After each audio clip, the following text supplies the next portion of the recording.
If you're new here, don't forget to subscribe and hit that like button. Your support helps us bring you even more incredible real-life stories that leave you thinking long after the video ends. Now let's dive into today's story. Mom told me to leave in the middle of holiday lunch. No warning, no argument, just a cold command delivered between clicking forks and fake smiles. 1 second I was passing the Rolex, the next she was telling me to stop relying on the family, as if I hadn't been quietly paying for nearly everything that kept that family standing. The room froze, no one defended me, not my father, not my brothers.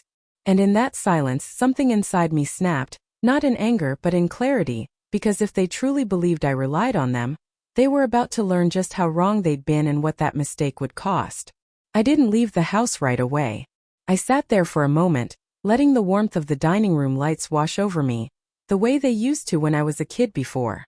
I understood what those lights really hid from the outside. My family looks like the picture of holiday tradition: carved ham, decorative wreaths, laughter that sounds real if you don't listen too closely. But if you grow up inside those walls, you learn every crack in the paint, every shift in tone, every silence. That means more than the words that came before it. My name is Valentina. I'm 42, and for most of my life, I believe that if I worked hard enough, if I showed up enough, if I proved myself enough, I finally earned a place at that table that didn't feel conditional.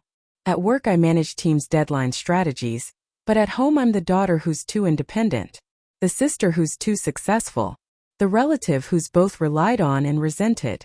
My mother, Charlotte, has always held the emotional thermostat of the house. If she's warm, everyone relaxes. If she's cold, everyone tightens. Today she was ice. My father, Charlotte, stared at his plate, rearranging his green beans like he hoped they'd form a shield. Stephen, my older brother, pretended to be engrossed in his phone, though the screen wasn't even lit, and Jack, my younger brother, was smirking into his wine glass, half amused, half satisfied, like he'd been waiting years to watch me get pushed out of the spotlight. It wasn't lost on me that they'd all benefited from me quietly. Consistently, when Stephen needed help with legal trouble, he called me. When Jack couldn't cover Mason's tuition, I paid it. When my parents' bills kept creeping higher, I handled them without a word. I did it because I believed families should lift each other up. I did it because I didn't want them to suffer, but mostly I did it because I hoped it would prove I belonged, even if the evidence always pointed the other way. Growing up, my mother used to say strong women carry the family on their backs. I didn't realize she meant only one woman, and that woman was me. She never taught my brothers how to shoulder responsibility. She taught them how to hand it off, and they did over and over while I told myself this was love. But as I sat there, absorbing the echo of her words, "Stop relying on the family," I felt something inside me reorder itself. The math didn't add up, and maybe it never had. I took a slow sip of water, letting the metallic taste settle on my tongue. Around me, conversation started again in forced, uneven bursts, like everyone was desperate to pretend nothing had happened, but something had, something irreversible. And as I watched them avoid my eyes, I realized this wasn't the beginning of a collapse. It was the beginning of clarity. The rest of the lunch felt like waiting for a storm.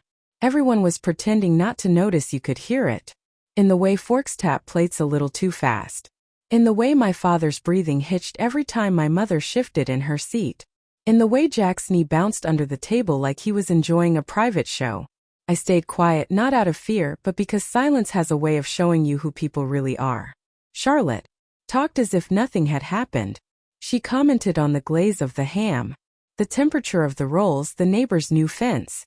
Not once did she look at me. That was her way. She didn't explode, she erased, and being erased by your own mother hits differently than any insult could. At 2 point, Stephen finally spoke. "Mom's right, Val," he muttered, eyes glued to his plate. "You've been distant. Maybe this is for the best." Distant, a word people use when they've forgotten the last 5 times you showed up for them. I didn't respond. I just watched him shift uncomfortably, like my silence was louder than anything I could have said back then. Jack chimed in, swirling his wine dramatically. "If you're struggling, just say that. No shame in needing help." Needing help from them? I almost laughed. But before I could say anything, Charlotte cut in again, her voice soft but razor sharp. "Valentina, sweetheart, we can't keep pretending. Everything is fine. You rely too much on this family. It's time for you to grow up." There. It was the full line, the one that would split everything open. Stop relying on the family. She'd said it earlier, But now she said it slowly, deliberately, like she wanted to carve each word into me. And the worst part wasn't what she said. It was the way the others let it land. No one pushed back. No one asked her to stop. Their silence wasn't confusion. It was agreement. That was the moment something in me shifted, not snapped. Snap suggests chaos. This was clarity settling into place like a key clicking into a lock. I excused myself to the bathroom, not to hide, just to breathe. Inside the mirror reflected a woman I barely recognized. Not because she was older or tired, but because she finally understood the truth. I wasn't being pushed out of the family. I'd never truly been let in. When I returned to the table, they barely noticed my chair scraped softly against the floor. But no one looked up, not even my mother. That was my turning point. I picked up my coat, draping it over my arm. Charlotte finally glanced at me, but not with worry, with annoyance, like I was interrupting her moment. "Where are you going?" she asked. I met her eyes, calm and steady. Home. For a second, something flickered across her face.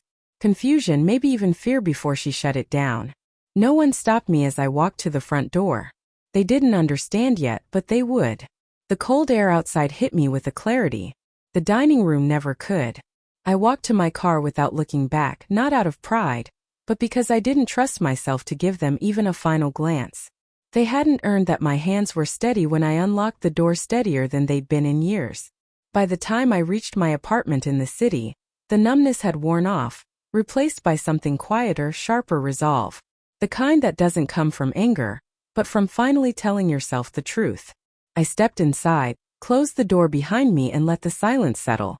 My home had always been my refuge, but that night it felt different. It felt like it was waiting for me to make a decision. I didn't cry. I didn't rant. I walked to my bedroom, pulled out a suitcase, and began packing. Not to leave, just to mark the end of something. Folding clothes became symbolic. Every shirt, every pair of jeans felt like a line drawn.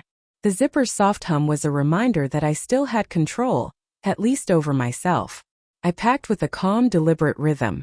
No rush, no panic, just clarity. I opened my laptop next to the glow of the screen, lighting the room with a cold blue tint. One by one, I opened the tabs I'd avoided, thinking about payments for my parents, utilities, bills for the cabin, tuition support, quiet contributions I'd made for years without asking for recognition. Seeing the totals collected in one place was like watching a lifetime spool out into numbers. Rounded, simple, undeniable. I hovered over the Autopa settings. Then I canceled them, not out of spite, out of necessity. They told me to stop relying on the family, so I did right then, in the most literal, logical way possible. The cabin's maintenance came next: the gas, the water, the internet services I'd funded while never being invited up for holidays. A place they treated as theirs. While I paid the bills, my fingers clicked through each account, ending what should never have begun. Cancel, cancel, cancel. Each confirmation email felt like an exhale had been holding for decades, but the final confirmation came when I opened a folder I hadn't touched in years: the paperwork for the cabin transfer. My lawyer had insisted I include a reversion clause at the time. I'd agreed because it felt prudent. Now it felt prophetic if the property was ever contested. If my parents attempted to exclude me from decisions, if they acted against the terms in any way, ownership automatically reverted to me. No fight, no negotiation, just a simple legal consequence. I sat back in my chair, letting the reality settle. They thought they held the power. They thought I was the one who needed them, but the truth had always been the opposite. I closed the laptop, the room falling into darkness except for the city lights outside. It wasn't revenge. Not yet. It was preparation, because the moment they realized what my silence truly meant, everything would shift and I would be ready. 3 days passed before my phone rang, not with concern, not with apology, but with entitlement. Jack's name flashed across the screen. I let it ring twice before answering, just long enough for him to feel the delay. "Val, what the hell did you do?" he barked, skipping any pretense of civility. "The cabin's freezing, the heat won't kick on, and the internet's down. Mason was supposed to go up this weekend, then he'll have to stay home," I said calmly. "What is your problem?" His voice cracked with disbelief, like I'd violated some unspoken agreement to keep enabling him forever. "I stopped paying for things I don't use," I replied. There was silence, heavy, angry, confused. Then he launched into a tirade about family, loyalty, responsibility, sacrifice. Funny how people use those words only when they want something from you. I let him finish, then said only this. You told me to stop relying on the family, so I did. And then I hung up. The next call wasn't from Jack. It wasn't from Steven. It came from my father, a quiet, breathy voicemail asking if we could talk things out like adults. The tone was familiar, desperate, but disguised as reasonable. They weren't worried about me. They were worried about what my absence cost them. 3 more days passed before it escalated. A heavy envelope landed in my mailbox, legal seal, return address from a law office in the city, inside a petition filed by my mother requesting the court review the cabin transfer, claiming she'd been under emotional distress and hadn't understood the terms, requesting the property revert to her and my father. I sat at the kitchen island reading the papers in a silence so deep it almost buzzed. They hadn't even called first, they went straight to trying to take something that wasn't theirs, not by accident or confusion but by choice. That was it. The moment the line stopped being blurry, I contacted my lawyer. That afternoon, he skimmed the documents, exhaled through his nose and shook his head. They have no case, he said. The reversion clause ensures ownership returns to you automatically if they act against the agreement. They filed this petition, which means they triggered the clause themselves. So the cabin is mine again, legally effective immediately. I thanked him not because I was happy, but because I finally felt certainty, something solid under my feet. After years of bending and breaking for everyone else. When my lawyer suggested we schedule a meeting with them, I chose the diner near the old neighborhood, the one with peeling leather booths and humming lights, familiar enough to keep emotions grounded, public enough to ensure no one raised voices. They arrived together. Charlotte, stiff with indignation. Charlotte avoiding eye contact. Steven pale. Jack fuming. I had already chosen a booth in the back. They slid in across from me like defendants entering a courtroom. My mother spoke first. Valentina, this has gone on long enough. You've made your point. I studied her face, not a trace of regret, only annoyance that her plan hadn't worked. Mom, I said evenly. I didn't file anything mean, you did. That's because you blindsided us. She snapped, cutting off the cabin, the bills, you can't expect us to. I didn't expect anything. I said. That's the difference between us. Her nostrils flared, but before she could interrupt, I placed a thick folder on the table, not legal documents, my own 21 years of payments, rounded totals, printed lists of utilities, maintenance for their home, tuition support, repairs, medical bills, evidence of every quiet sacrifice they'd chosen not to remember. What's this? Steven asked. Voice weak. Everything I've covered since I was 23. I said. My father's eyes skimmed the first page and stopped. He blinked. You paid this much? Yes, for all of us. Steven whispered. Yet. Jack scoffed, but it sounded shaky. So what you think? You're some hero, we never asked you to. No. I cut in, my voice firm. You expected it. A clear line fell across the table, the truth resting heavy on all of us. I continued, calm but deliberate. Mom told me to stop relying on the family, so I did. I stopped paying the utilities. I stopped covering the cabin. I stopped funding the lifestyle you built on the assumption I'd never walk away. My mother stiffened. You're being dramatic. No. I said quietly, I'm being fair. I slid another document forward, the reversion clause. This is the legal agreement for the cabin. The moment you contested the ownership, everything reverted to me automatically. You didn't lose the cabin because of me. You lost it because you tried to take something that wasn't yours. My mother's face froze, and for the first time in my life, she looked afraid. Her face went blank, empty, like someone had pulled the script from her hands and left her standing wordless on stage. My father leaned back, stunned. Steven stared at his hands. Jack's mouth opened, then closed without sound. They weren't just shocked. They were unmasked. I let the silence sit long enough for the weight of it to sink in. Then I spoke softly, almost gently. I'm not doing this to punish you. I'm doing this because I should have drawn boundaries. 21 years ago you told me I relied on you, but you were relying on me, and now you'll have to rely on yourselves. My mother found her voice at last. Where are your family? I know, I said. I loved you like family. I supported you like family, but you didn't treat me like one. I stood, smoothing my coat from my wallet.